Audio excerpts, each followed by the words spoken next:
Hello, everyone.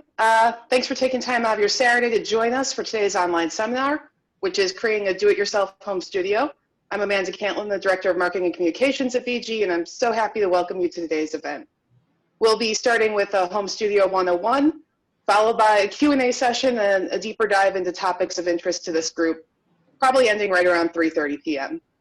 Everybody's microphones have been muted, but if you have questions as we go along, please just drop them into the chat in the lower right corner. We're also going to be recording this session, and we're going to share a link with you next week, so no need to worry about taking detailed notes. And now it's my pleasure to introduce Dave Kresl, who's going to be leading today's seminar. He's worked as a recording engineer in Chicago for over 20 years, mixed thousands of spots for television, radio, and the web, and he's an absolute fount of knowledge on how to create a great sounding auditioner tape. So please, I'm going to give it over to Dave. Well, hello everybody. Happy to be here and happy to help everybody on their journey of getting into home studio work. So a little bit about me is that I was a music minor and played in bands and stuff like that, and wanted to learn how to do the recording when I was realizing that, you know, it's a tougher road to make it as a rock musician. So I went the music route and worked at a big studio, Chicago recording company in downtown, and I worked on a bunch of records, and back in the day when there were jingles, a bunch of stuff like all the United Airlines, the Gershwin Rhapsody in Blue stuff, and a number of other things from McDonald's to Gatorade to, you know, all sorts of stuff and records. And then in the mid-90s, the jingle business sort of died because samples started to be more prevalent, and computers became faster and able to do things that you could only do in a big studio. So then people were doing things from home or from home studios, and they didn't have the need to go to a big studio to do their work, which was very expensive. So what I ended up doing was going to the post side, which is working at a big agency. And so I worked in-house as the audio engineer at an agency at Footcone and Building for about 12 or 13 years. And so I was the in-house engineer, and I would mix primarily like web and test commercials. They would be the process to figure out what you're going to do for a full-up radio or TV commercial, generally TV. And so I would do a lot of that. So I mixed thousands of test spots that never went anywhere, and then mixed a bunch of spots that ended up becoming TV spots, and ended up doing a fair amount of where I would mix TV stuff and radio stuff from in-house. And then about, you know, maybe 10 years ago, I went freelance and have been doing that ever since. So I'm basically like freelance engineer. I do voiceover demos, do stuff from home, do stuff on the road, and I'm also like a live sound engineer as well. So that's kind of like what my background is. I was always good with talent. Directing talent and becoming like a friend to talent. And so I realized that I could help people set up a studio at home. And even 5 to 7 years ago, the quality wasn't as good as it is now, but the quality was a lot better 5 years ago than it was 10 years ago. So you could actually record stuff at home. There's a lot of people that had home studios, although they were more expensive, but the price has gone down and down and down, and now you've got USB microphones, which are a couple $100 or $150. You can get them as low as $50 to set up something to do work at home, be it if you want to do audiobooks, you can do that. Because audiobooks are generally not done in big studios because the money is not there to be made. You know, like you can't do an audiobook unless it's a high budget thing where you're going to be able to pay studio rates. So a lot of times audiobooks are done by people at their home and they edit them themselves. The other thing you can do is, if you have an agent, do all your auditioning from home. A lot of the agents are closed down. They're not even letting people come in to audition. So if you already have an agent, you already know this. If you don't have an agent, this is basically how it's going to be. They might open after COVID ends. Who knows? We don't really know what the whole deal is. So it behooves you to learn this technology and get on the front end of it so that you're ahead of the curve with everybody else. The other thing you can do is, some people are working from home. I have a setup here at home, and I've heard people using Zoom to do recordings. I had a friend that she did a session on Zoom where they recorded her. She recorded on her own computer, and she did something for a TV show. Also, you can do something called Source Connect, which is think of Zoom or Skype that would be with a microphone, no visual, there's no video aspect to it, but it's high bandwidth, high quality, so it sounds like you're in the next room. And people are using that to do sessions from home, because a lot of studios are not open, or they're just mixing and they're not having people come in. And so, and if there are further lockdowns, that's going to be the way that you have to do things. So a lot of agents are saying you have to have a home studio, professional quality, and you also have to have Source Connect to be able to audition. So that's what my aim is, to help you guys figure out what do you want to do and how do you go about doing it. So if you haven't started before and you got nothing, I know that, there are people that are doing auditions off their phone, and it's not the best. So if you can, let's try and improve on that. You got to have a computer or a laptop or a tablet, iPad, something like that, and then you have to have a microphone. Those are the first two things. So if you're looking to have something like to be able to do auditions from home, I say a USB microphone is a pretty good choice, because it's really easy.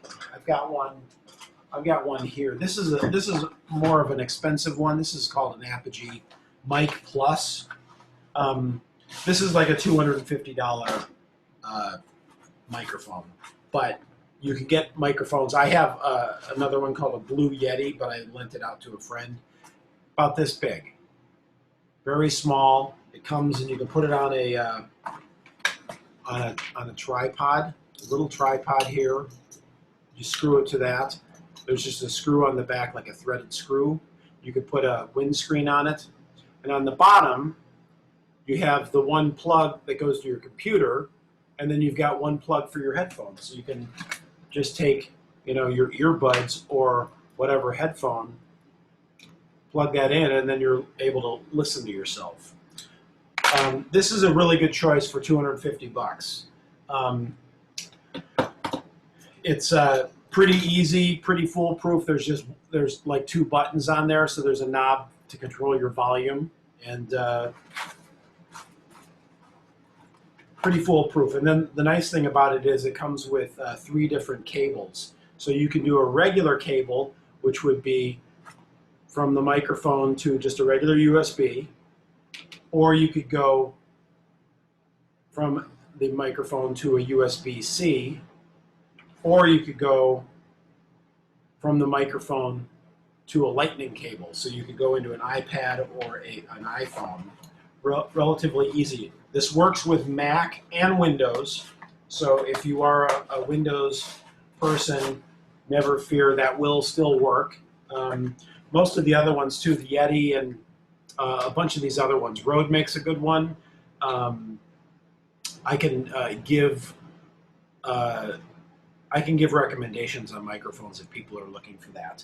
So that's a USB microphone, and they plug into a USB port. the quality is way better than they were 5 years ago. So like if you have like an old USB microphone, they weren't that great, and they just didn't sound that great, and they weren't that robust. This is pretty heavy duty.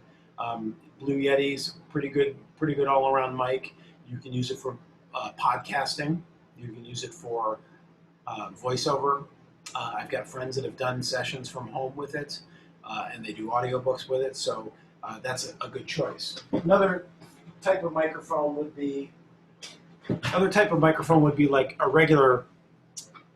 You know, when you think of a microphone with this is an XLR plug. This is like with a microphone cable you plug it into, and this is like this is a Shure microphone. You've got patterns that you could select, so you could. This is for music recording, or if you're doing a podcast or something like that. And then it's got various switches on the back, which I don't really need to get into right at the moment. But there's some versatility here.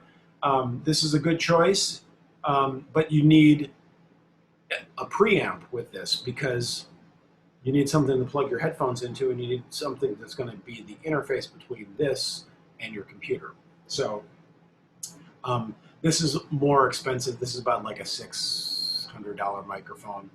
You can get microphones that go all the way up to like $3,000, $4,000, depending on what you need. But to just get started in voiceover, you don't really need to spend a whole lot of money to get started. So okay, so you got a microphone, and if you get a preamp. A preamp is not with a USB microphone. It's with just a regular microphone, just like a cardioid or like a condenser microphone, which is what I showed you there. A preamp will have 1 or 2 channels, so you plug your microphone in, and then you'll have a USB cable between the preamp and the computer, and then you will have like a gain knob for the microphone, and you will have a headphone knob so you can control the volume of your headphones. So with that, besides that, then you need to find a place to record. If you got your computer, you got a microphone, you've got a preamp, or you've got a USB microphone and a computer, then you need to find a place to record. So I say closets are good. I use a pantry. I have a 2-flat here, and this is my middle room. That's my kitchen over there, and off my kitchen is a 3x5 pantry, like a regular food pantry that I use. But I also have it treated, and I did voiceover demo. I recorded a voiceover demo in there this week, and I do my auditions, or I have people come over that need to do auditions. I did a session over there. I am a voiceover, but I'm not, I don't work all the time. But I have an agent, and I still, audition and stuff like that. And so I use it for that. And then I just run cables from, this is my big iMac, and then I just run cables to the back room, and that's how it works. And that would be like a microphone cable and a headphone cable. So you can get what is called Oralex, or like soundproofing, or you can hang packing blankets, work out pretty well. The advantage of using a closet is that you generally have clothes hanging, and clothes are wonderful to stop the sound. They're wonderful soundproofing material, and dual purpose because it's your closet. So that works out really well. So you got a room, you got a microphone, you got a computer. You might need to have like a microphone stand and a windscreen, a pop filter.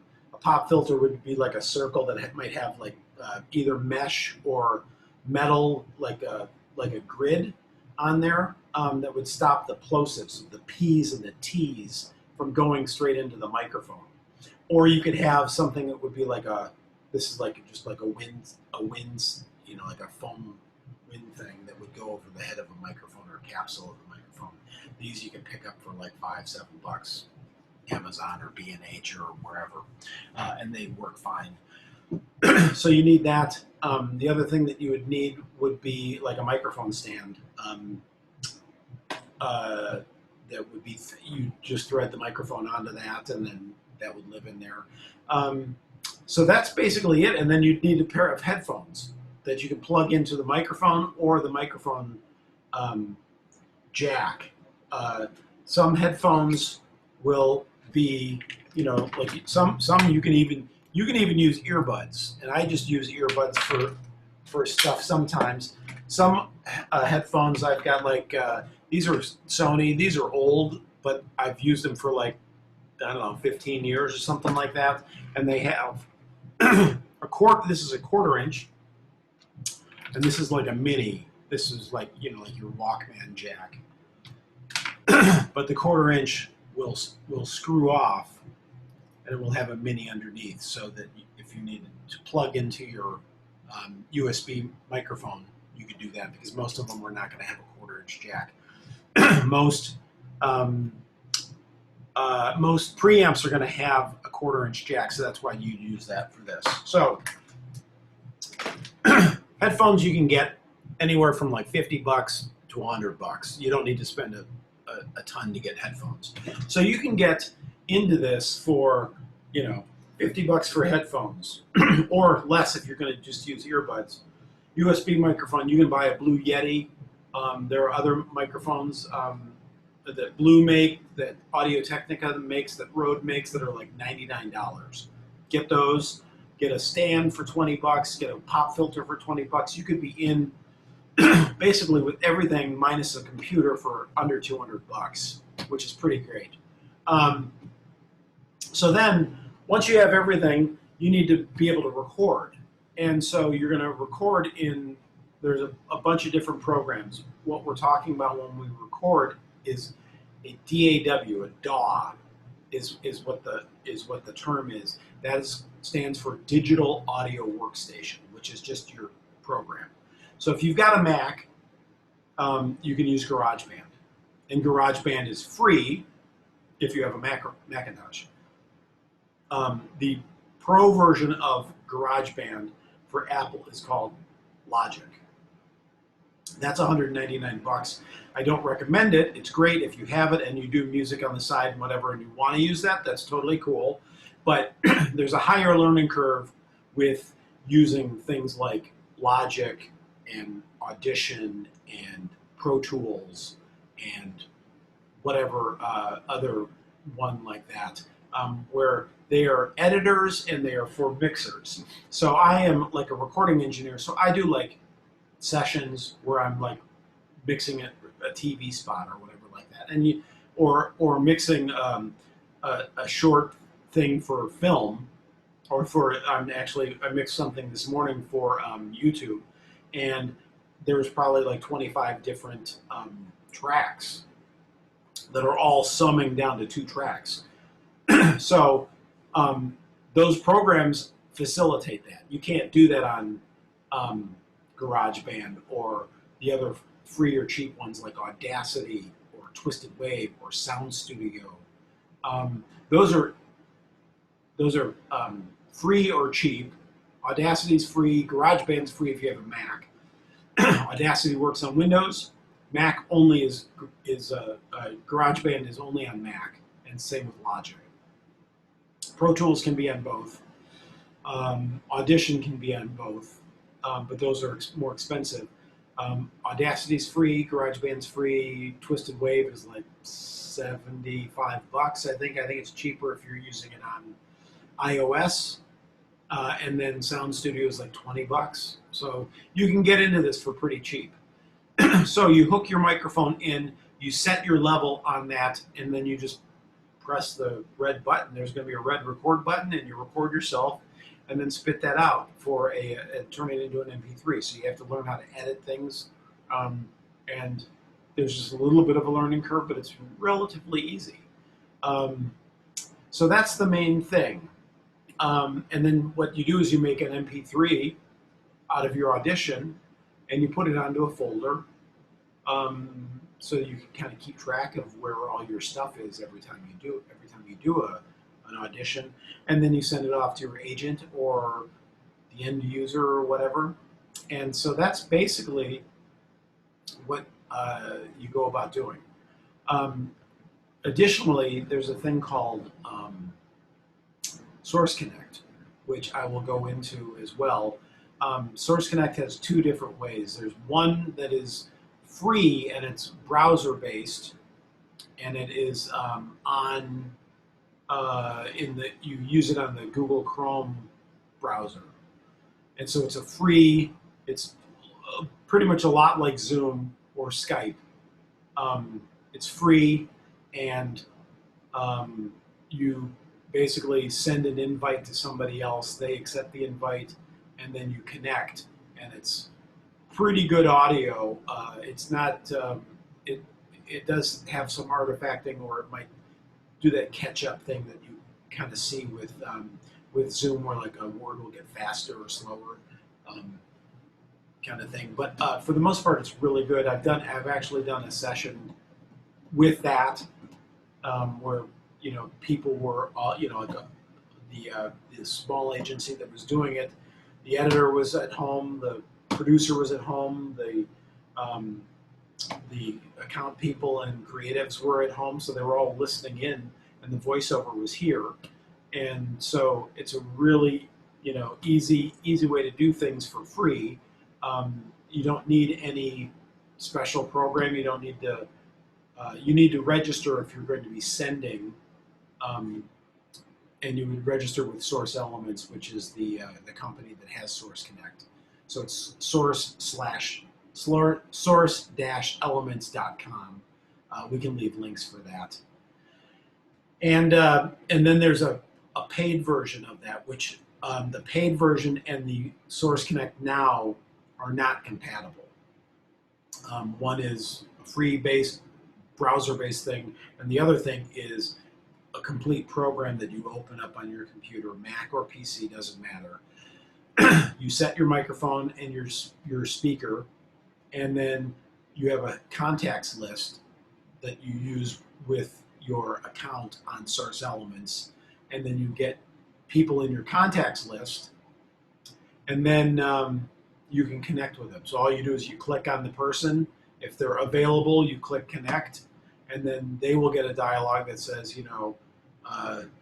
Dave Kresl wants to connect with you, and then you just click accept, and it comes up, and then you're good. And so then you could be doing sessions from home, and you're basically just sitting there talking on mic. It's like if you've done a session before and you're in a booth, it just pretend the booth is in your closet now, and the recording studio is wherever the recording studio is. It doesn't even matter.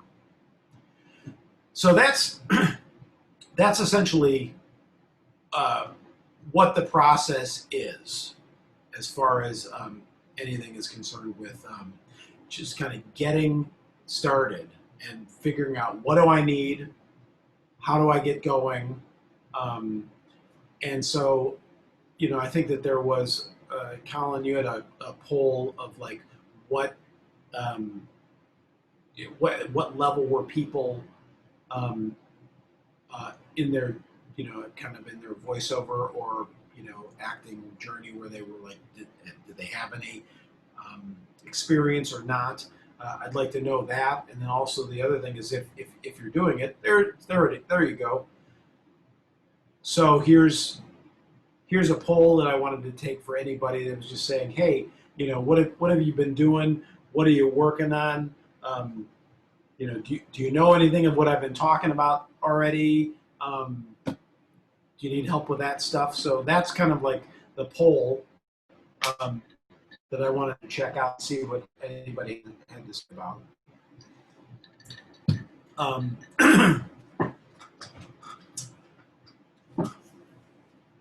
And then after that, then the other poll that I wanted to do was, and I guess we can just let this one go for a little bit, and then to figure out, like, if you are working on this stuff, what DAW are you working on? What digital audio workstation are you working on? Are you Mac or PC, or are you Are you like using GarageBand, or are you using Audacity or Pro Tools or anything like that? So, oh, one other thing with Source Connect is when you do the paid version, you have to get what is called an iLock account. And this is an iLock. An iLock is nothing more than it looks like a flash drive. All it is just like a little thumb drive. But what it does is it's with this website called iLok.com, ILOK.com, and it's a thing that you can put licenses on. So if you get Source Connect, they will, if you buy Source Connect, and the Source Connect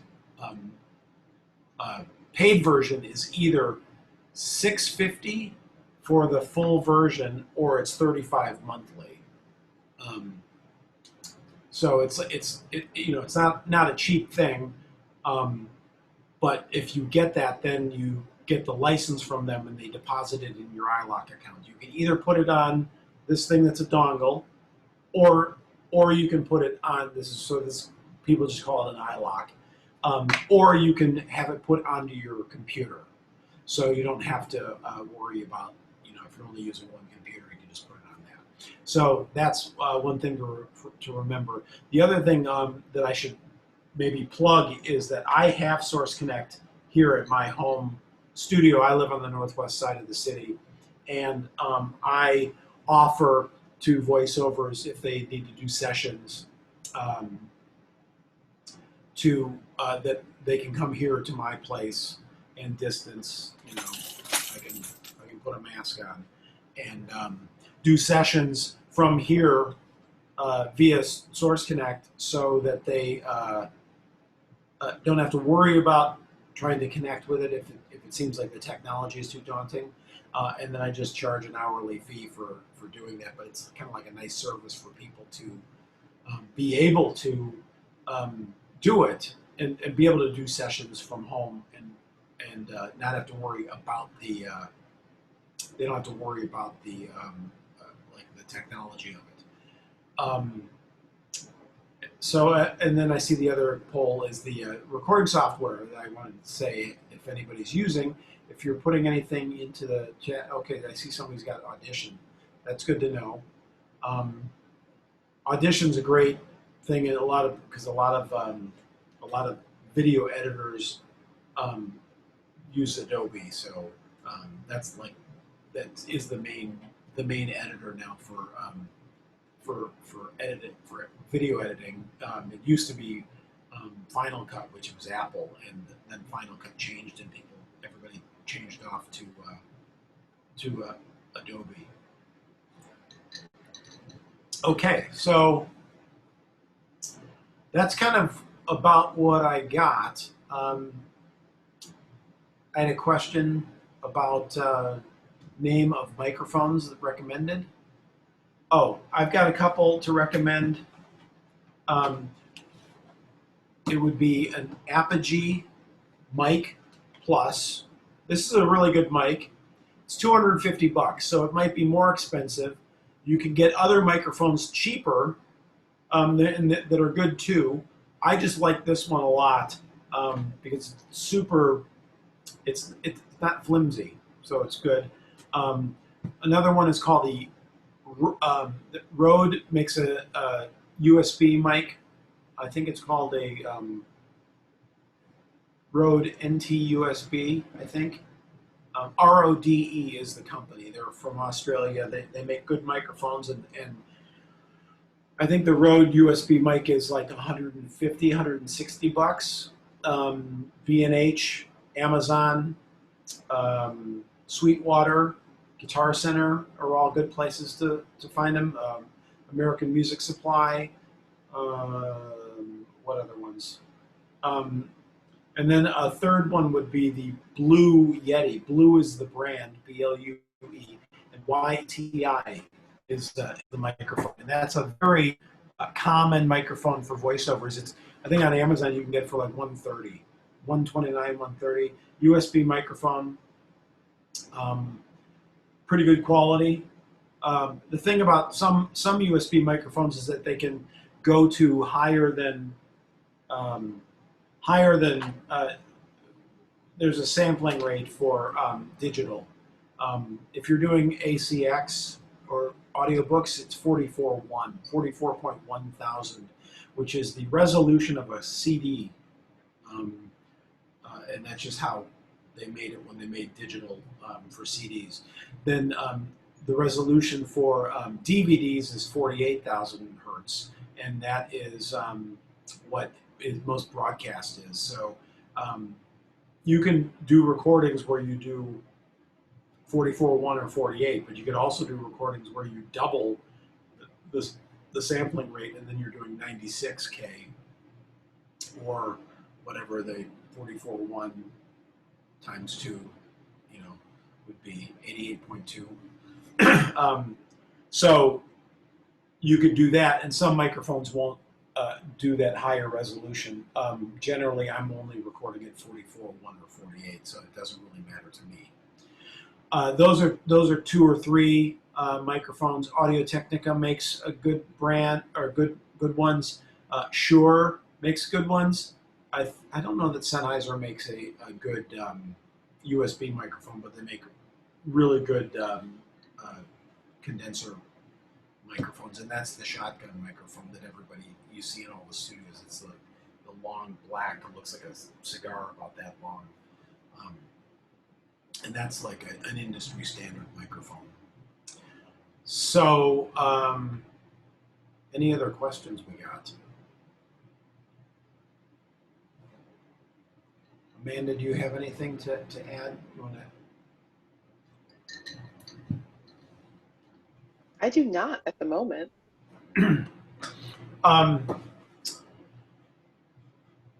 So, yeah, we kind of covered microphones, and we've covered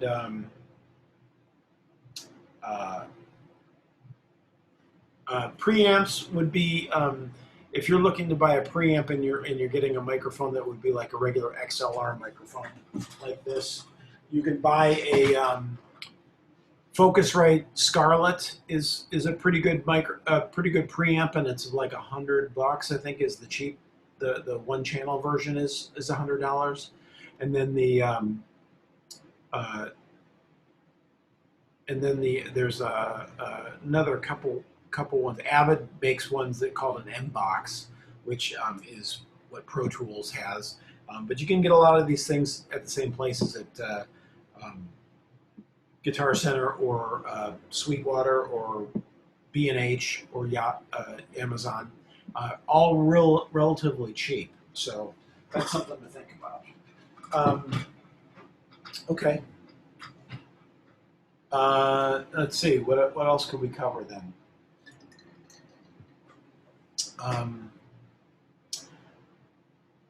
So there's a question about breaking into the voiceover audiobook industry. So in trying to get to be a voiceover, if you're already an actor, you have to do a demo, and so to try to get representation in Chicago. There are non-union agents, and there are SAG-AFTRA agents. So basically, a demo is, like your calling card. You kind of have to figure out how you would kind of what do you sound good at doing? Because there's different there's different voices for different ads and whatever like that. I mean, there's some people that they're men with the deep voice of God, voices, and then there's people that are character voices, and there are people that are non-announcery, or people that sound like an announcer, and so there's all different types. My kind of niche has been just kind of like an everyday regular guy, and the majority of the stuff that I've done have been like 1 or 2 line kind of things, rather than becoming like a straight announcer. because it's not really my main thing. But in doing a demo,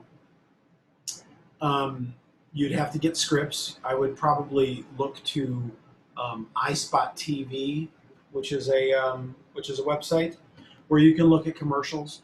I'd look at stuff on TV and maybe transcribe the script, or look on YouTube and type in, McDonald's commercial or Ford commercial, or whatever brand you're looking at that you think that you might sound good on, and then find transcribe the script, or and then put together about 5 to 7 of those things together in a demo.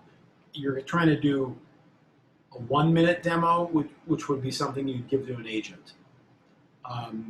The agent generally, nobody's going to listen to like a 3-minute demo unless they really want to know, unless they know you or want to, get more information on you rather than like from an agent. Normally, people will listen to like a producer or a creative copywriter or creative director or something like that will like scour and listen to voiceover demos, and they'll basically be like 1-minute things, and so they don't want to spend. They're not going to listen for 3 minutes. They're going to get the gist of what you do. And so when you make a demo, you do about 5 to 8 different vignettes for a commercial demo. The commercial demo can be anywhere from 5 to 8, and they're all about like anywhere from 5 to 12, 15-second chunks, and it would sound like a mini commercial, and then it would go right into another thing that would show maybe a different side of you. And most people have a little bit of range, and so you just want to just show a little bit of range when you're doing that. Like that, you could do like a serious read. You can do some sort of like a happy or a retail kind of read, which is a lot more energetic and whatever. And maybe that's not your thing. So maybe you do something that's a sensual read, or like something that's sexy. There's various products that they want that sort of stuff where everything's really like evocative of the romance of whatever spot you're doing. So you put together a 1-minute demo, and or you go to somebody to put together a 1-minute demo, and then you can start submitting those to agents and get representation. And then from there, they will start sending you auditions, and that would be the way to kind of get into it. There are online things that you can do if you don't have representation right now. I know that there's Voice123 and Voices.com. There's a couple other ones. I'm not exactly certain of what they all are, but that's another way to get into it. And the other thing I was mentioning, the audiobook stuff, ACX is, I think, a part of Amazon, and ACX is like for doing audiobooks, and so you can, practice reading, and then if you make a demo of that, you can do like maybe 2 or 3 different selections of things that you've read, where you're reading like long form stuff, and submit that. And then you can try to audition directly on ACX if you get onto the website, and then get books to do, because the authors will kind of put out auditions, and then they'll listen to it themselves and pick from that. So you're not really even dealing with an agent. So you're dealing directly with ACX and the authors themselves. So there's not as much money to get into it, but like I think you can start small and do a couple, figure out, get your feet wet, the whole thing like that. So that's a way to do it. I've done 2 audiobooks this year where they must be higher.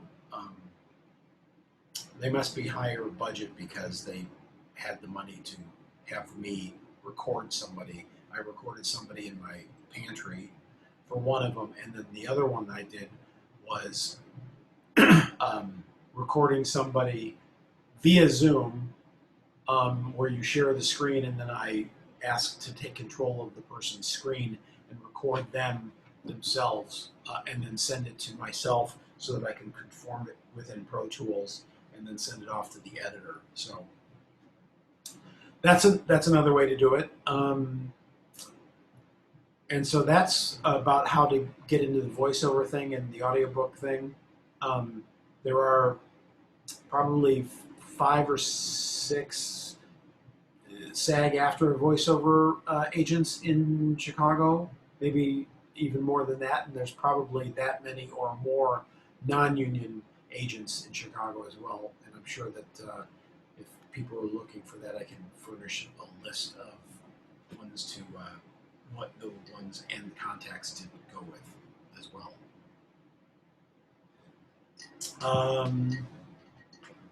Anything else? Anybody have questions? Let's see.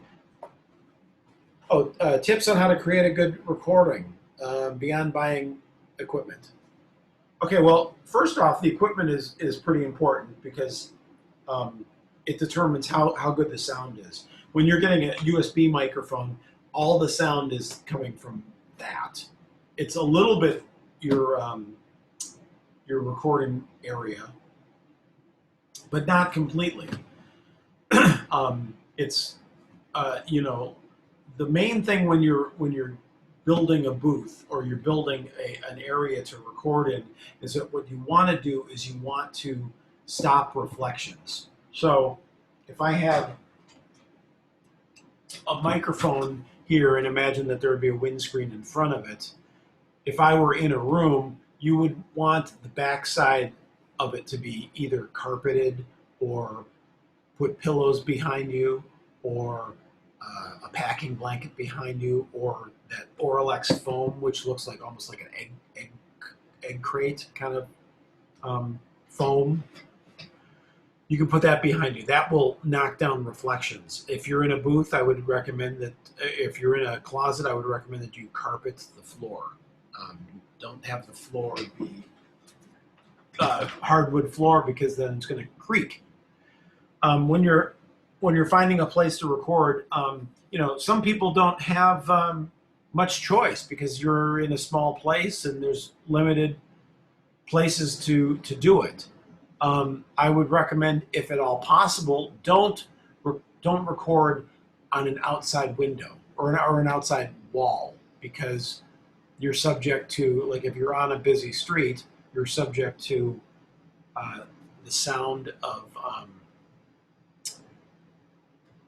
like, you know, traffic, ambulance, construction, lawn mowing services, whatever like that. So mine is on the back side of my house, or my 2-flat, and then it's on an interior wall. Like, so I've got a porch on the outside of that. So that helps control the noise. That's another thing to think about. The other thing is, in trying to get a good recording, is to make sure that the gain is correct. And the gain is different than volume. The gain is the volume of the microphone going into the computer, not the volume of what you're hearing, like your headphones. And so you want to make sure that you're hitting into the you know, like, you'll see a meter like on the side of like Audacity or a Twisted Wave, or on Audacity it's on the top. In Pro Tools it's on each track, you know, so you'd see a meter. You can also instantiate a plugin that would be a meter. I'm not sure how it is in Audition, but I'm sure it's on each track. And so generally you'll have your microphone, you'll be applying gain to it via either a USB microphone, which with a knob on the microphone, or on the knob on your preamp if you're using a conventional microphone. And then after that, the meter will be like green, and then it'll get yellow, and it'll either get orange, and then possibly red would be like an overload. So you want to get into the orange. You don't want to get into, you don't want to just keep it low at the green, because then you have to apply a lot of gain. After the fact, which will also add noise. So you want to have your gain set well so that you're already hitting into the yellow, which would be about -12, somewhere between -15, -12, -9. And that's a good place to start. And then you can add a little bit after the fact to make it, loud and proud. So that's another thing to make sure that you do. You can also, I got a question here. I'll answer that in a second.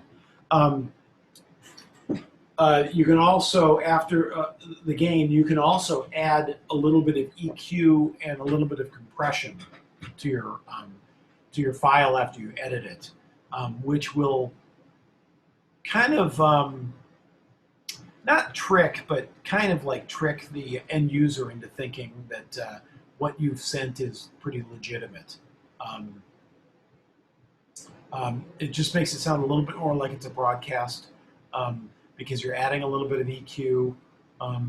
You can also use EQ to reduce noise, although I don't recommend it for that. It can be used in that, like I've got next to me like an air conditioner blowing, and the air conditioner is, the sound of the motor on that is generally about 60 hertz, 60 cycles, and that's like that ground, like if you hear like a grounding hum, that's generally 60 cycles. So when we're opening up a microphone, a lot of times we will roll off, as engineers, we will roll off below 60 hertz so that we don't even get that sound applied to the recording. And that helps in creating a good recording, because you're eliminating it at the source, if that makes any sense.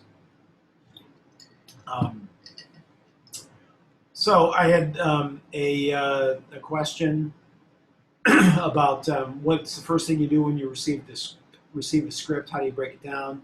How do you determine your beats, stuff like that?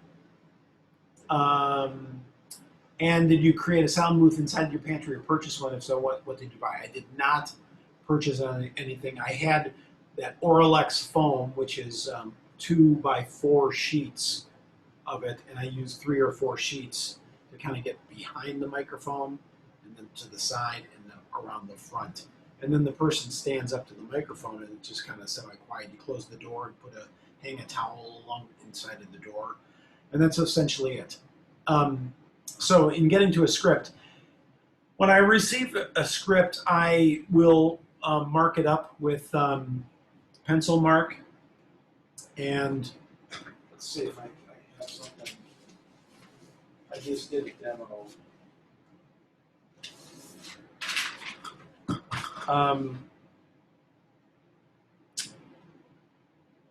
So this is one thing that I did for a voiceover demo yesterday, and it was like, so the script kind of goes like this: amazing is getting away, and sometimes that can mean up and away. ... It's doing the downward dog with goats. ... Realizing the guys you're tasting whiskey with are the guys who make it. Telling your kids you stayed a couple nights in jail. Amazing isn't just a place to take yourself, it's where that place takes you. That feeling starts at enjoyillinois.com. So, whatever. If I'm looking at that thing, I'm going to put comments and slashes where I want breaks to be. Like mark commas and periods so that you know that it's like, okay, this is a statement, that's a statement. Somebody might tell you, and like if you're doing a session, to mark up the script in that way. I always like put slashes at each period or comma so that I know that there's a break. In your head, if it sounds too slow, it's probably okay. It's generally how it is. People always sound faster, or think that they sound right when they're faster, and I always tell people to slow it down a little bit. So that generally helps. That helps, like me, when I'm making a script, I'm always putting a slash, so I know take a breath, because if it's a visual, if it's a TV spot, think about that the announcer is reading to visuals on the screen, so they have to change the visual and whatever, like everything on a shot. So the shots can't go like in every half second. They're keeping the shot on there for a second or two, and then moving on to the next thing, moving on to the next thing. And so that's why you need to like put slashes in there, make sure. Emphasize words that you want to emphasize and underline them so that you know that that's an important thing to hit. That's kind of how I break it down. Always emphasize the client or the product, because that's what they want to hear. And then feel like when you're recording something, feel like that you're definitive. You have a definitive. You're kind of going down on the word, at the last word of a sentence, like especially if it's the client sentence or it's the ending, so it feels like there's some finality to it. So that's basically what I do when I receive a script, and what I do and how I mark them up, just so I kind of figure that stuff out. And then so when I do auditions, I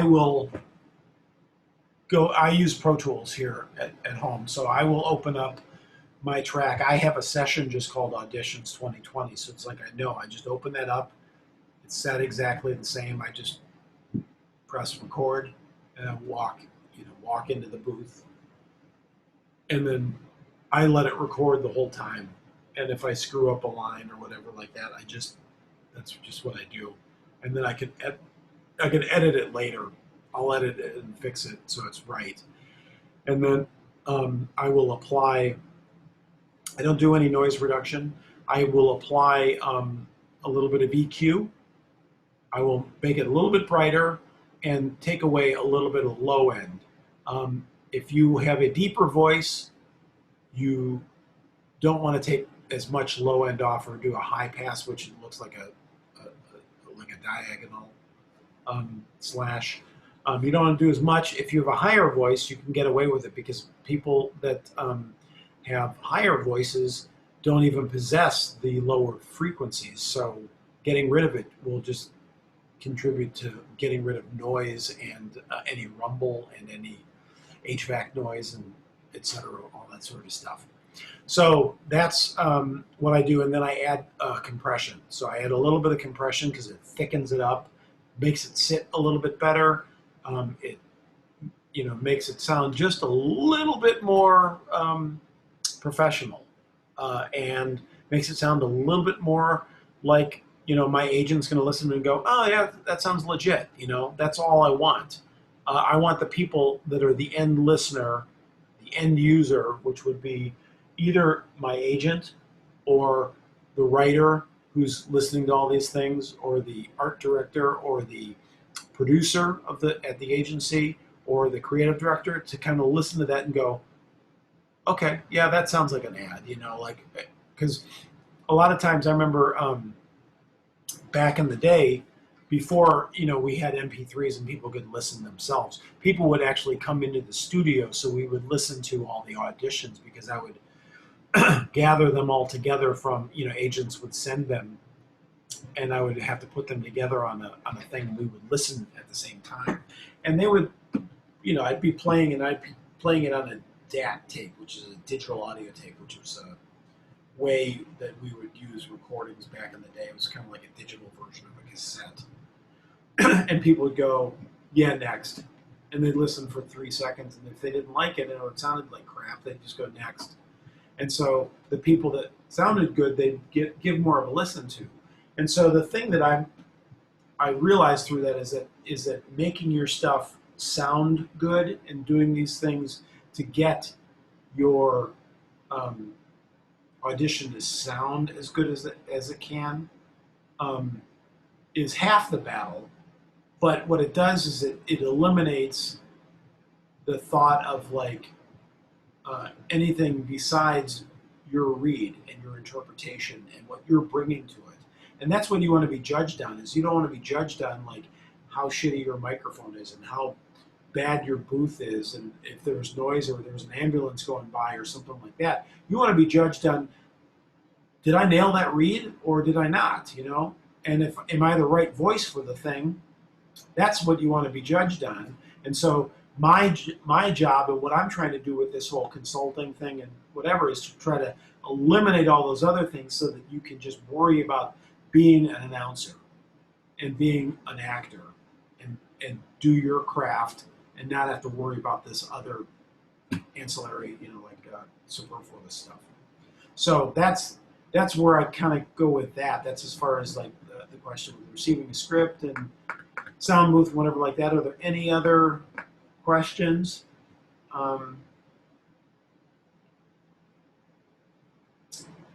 No open questions. I answered all three of them.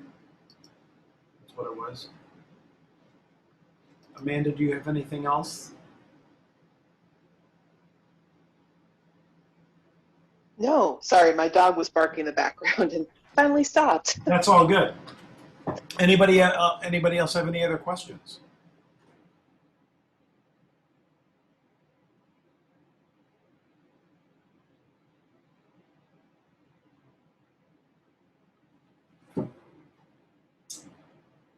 Nope.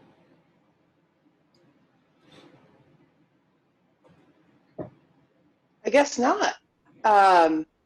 So this will be last call for questions, and we will be sending out this recording next week. We'll also include Dave's contact information and a bunch of resources that he's mentioned so that you've kind of got a little kickstart kit to get yourself going. So last call, any other questions? So what I was going to say then is if you want to get a hold of me, you can check out my YouTube channel as Home Studio 101, and I've got tutorials on how to do Garageband and Audacity, and I've done one on Twisted Wave. I'm going to do some on Logic and Pro Tools, just to kind of get you started.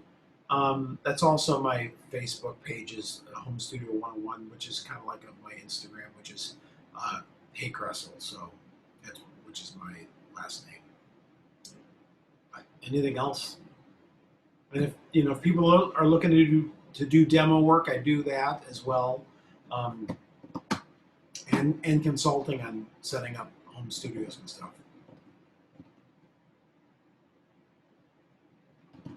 I don't think I see any other questions, so I think we'll call it an afternoon a little bit early. Thank you, everybody, for joining us. Thank you so much to Dave. And we've got one of these next week on how to audition via Zoom. So if you haven't signed up for that, feel free. Said they didn't get the Zoom link, but they want to get the recording. So I don't know. You can answer that then, Amanda. I have your email. It's already been passed along to me, so don't worry. You'll get it. Okay, cool. All right, I'm good.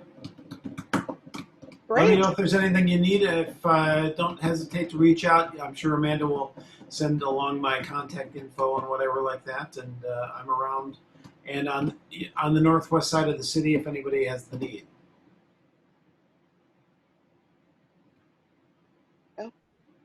Well, thank you, everybody, for joining us, and enjoy the rest of your afternoon.